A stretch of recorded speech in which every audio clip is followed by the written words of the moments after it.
प्रेम का प्रेमी द्वारा स्वीकार हो जाना प्रेमी के लिए दुआ कबूल हो जाने जैसा होता है। प्रेम का स्वीकार हो जाना प्रेम का अंत नहीं, बल्कि प्रेम की सच्ची शुरुआत होती है, जिसमें प्रेमी और प्रेमिका जीवन के आखिरी छोर तक चलने के लिए कदम से कदम मिलाकर आगे बढ़ते हैं। हालांकि अक्सर ही रास्ते में दो प्रेमी बिछुड़ जाते हैं और उसके बाद का पल हर प्रेमी के लिए बड़ा कष्टकारक होता है। अभी शशांक के प्रेम को दिया ने स्वीकार लिया था। उसकी शुरुआत हो चुकी थी और दोनों का ध्येय मंजिल तक साथ पहुंचने का था। शशांक और दिया दोनों ही एक्साइटेड थे। Don't tell me you didn't propose her. Shashank जैसे ही घर पहुंचा, उसके सामने अश्मि खड़ी थी। उसे लगा था अश्मि और ऐना दोनों सो रहे होंगे, लेकिन दोनों रोहन और उसके लौट आने का इंतजार कर रहे थे। माँ भी उठ चुकी थी और अपनी दिनचर्या में लगी हुई थी। नहीं, मैं नहीं कर पाया, शशांक ने मुंह बनाते हुए कहा। एक झटके में रोहन ने शशांक को देखा। अश्मि और ऐना भी शॉक्ड थे। हालांकि शशांक गलत नहीं कह रहा था। टेक्निकली गधा है क्या, साला तेरा कुछ नहीं हो सकता, अश्मि ने गुस्से में कहा। झूठ बोल रहा है ये, ऐना ने तपाक से कहा। सबने उसकी तरफ देखा, शशांक ने भी। उसे कैसे पता चला कि शशांक झूठ बोल रहा था? झूठ बोल रहा है ये। He did, he even kissed her, look at his lips. और जैसे शशांक की चोरी पकड़ी गई, अश्मि और रोहन ने गौर किया। साले झूठ बोला मुझसे, रोहन ने शरारती स्माइल के साथ कहा। और फिर शशांक ने ज्यों का त्यों सब कुछ सबको बता दिया। अश्मि और ऐना जिद करने लगे कि उन लोगों को भी दिया से मिलना है, और शशांक ने उन सब से ये जल्दी करने का प्रॉमिस किया। तभी शशांक के जेब में रखा हुआ फोन वाइब्रेट करने लगा। उसने इस उम्मीद में फोन निकाला कि दिया का कॉल होगा, लेकिन कॉल फैटी का था। वो घर आ रहा था शशांक के प्रोजेक्ट कंप्लीट करने के लिए। हालांकि कोई भी सारी रात सो नहीं पाया था, लेकिन फिर भी फैटी को अकेले उसके हाल पे नहीं छोड़ा जा सकता था। शशांक ने कहा कि वो फैटी का प्रोजेक्ट कंप्लीट करवा देगा और उसने बाकी सबको रेस्ट करने की सलाह दी। लेकिन तू भी तो नहीं सोया है, रोहन ने कहा। डोंट वरी, मैं उसे क्या करना है क्या नहीं ये बताकर सो जाऊंगा, शशांक ने कहा। अगले 1 घंटे के अंदर ही फैटी आ गया। शशांक ने अपने प्रोजेक्ट मॉड्यूल्स कॉपी करके उसको चेंजेस बता दिए और फिर सोने की कोशिश करने लगा। इसके बावजूद कि वो सारी रात नहीं सो पाया था, उसे नींद नहीं आ रही थी। शायद दिन होने की वजह से या फिर दिया के बारे में थॉट्स की वजह से। अब वो आम सा एक लड़का जो किसी भी तरह के बंधन से, जिम्मेदारियों से आज़ाद है, नहीं था। वो अब एक रिश्ते में था और हर रिश्ते को निभाने की जिम्मेदारी होती है। उसने अपना फ़ोन पिक किया और डायल किया। दिया ने फ़ोन पिक नहीं किया। शायद दिया कहीं बिजी होगी या वो भी सो रही होगी। सोचकर शशांक ने फ़ोन साइड में रखा और आंखें बंद करके सोने की कोशिश करने लगा। हालांकि तकरीबन 10 मिनट बाद ही फ़ोन बजा। दिया थी। हाय, शशांक ने फ़ोन पिक करते हुए सॉफ्टली ब्लश करते हुए कहा। मुझे लगा तुम सो रहे होगे। नहीं, सो नहीं पाया, नींद ही नहीं आ रही है। मैं भी नहीं सो पाई, दिया ने कहा। ये बातें शशांक और दिया दिन के 11 बजे कर रहे थे। 11 से 11:30 बज गए और दोनों की बातें खत्म नहीं हुई। उसी दौरान शशांक ने दिया से पूछा कि क्या वो हर दिन सुबह उसके साथ जॉगिंग कर सकता है। दिया को तो जैसे उसके मन का कहा मिल गया। तय ये हुआ कि हर सुबह 5 बजे शशांक दिया से मिलने पार्क जाएगा और वहां साथ में 1 घंटा बिताने के बाद वो घर लौट आएगा।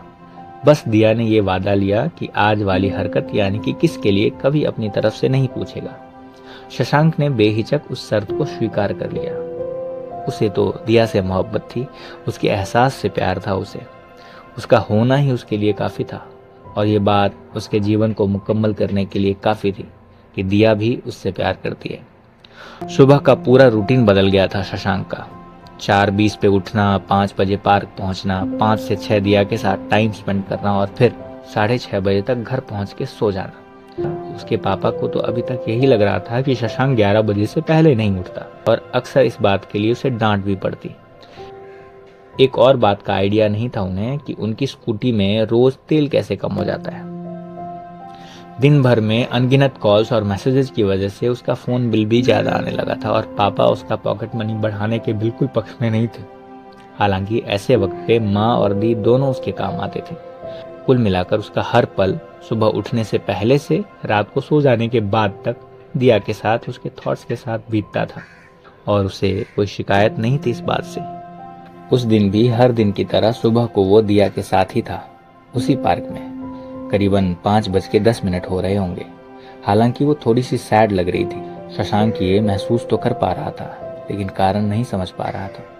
वो अपनी पिछले दिन की दिनचर्या को रिवाइंड करने में लगा हुआ था कि कहीं उससे कोई गलती तो नहीं हो गई, कहीं उसने अनजाने में हर्ट तो नहीं कर दिया दिया को। एक बात पूछूं? शशांक अभी अपने उहापोह में ही था कि दिया ने उससे पूछा। हाँ, कुछ भी, एक झटके में शशांक ने कहा। प्रॉमिस करो कि ऑनेस्टली जवाब दोगे। I promise. दिया ने शशांक का हाथ अपने हाथों में लिया, उसकी आंखों में देखा। दिया की आंखों में शशांक ने डर देखा, जो उस सुबह से पहले कभी नोटिस नहीं किया था शशांक ने। 2 बूंदें ढलक आई दिया की आंखों से। बेचैन हो उठा शशांक। तुम कभी मुझे छोड़ तो नहीं दोगे ना? दिया ने पूछा। अचानक से यह सवाल उसके मन में। शशांक समझ नहीं पाया।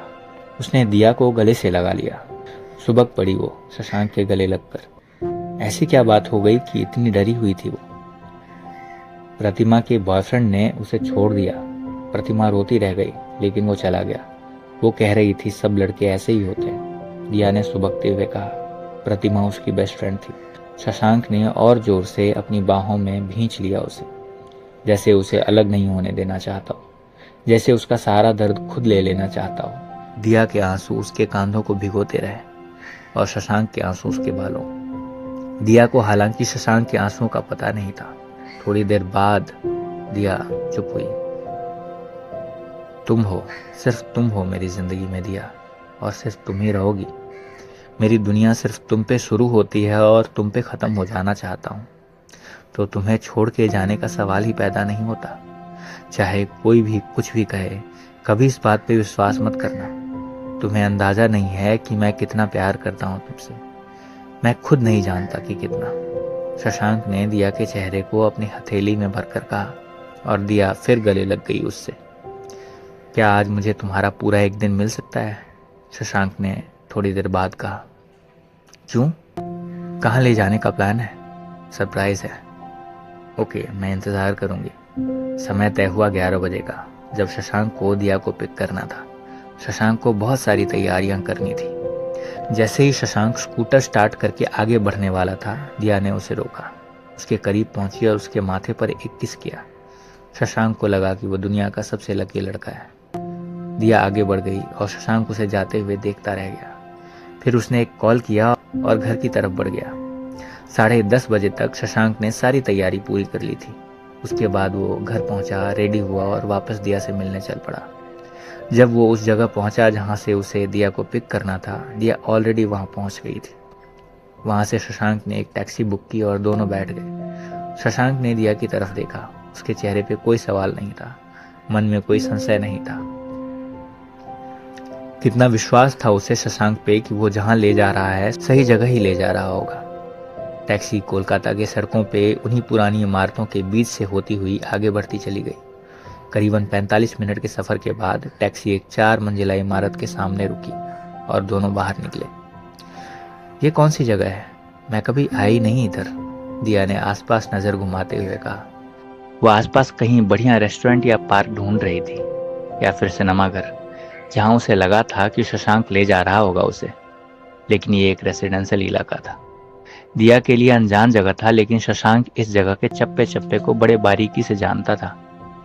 नहीं, ये उसका घर नहीं था। उसने अपना हाथ दिया की तरफ बढ़ाया। दिया ने उसका हाथ पकड़ा और फिर दोनों सीढ़ियों से ऊपर की तरफ जाने लगे। कहाँ ले आया था शशांक दिया को? क्या चल रहा था शशांक के मन में? क्या सरप्राइज प्लान कर रखा था उसने? जानेंगे हम सामने वाली खिड़की के अगले भाग में। जुड़े रहिए मेरे साथ बातें बाई के आरबी पे। और हाँ, अगर आप इस कहानी को पूरा एक साथ पढ़ना चाहते हैं तो ये ई बुक के रूप में अमेज़न पे भी उपलब्ध है। The girl next window, paper bag जल्द ही। अगर आपको कहानी पसंद आ रही है तो आप सब्सक्राइब और शेयर करना ना भूलें।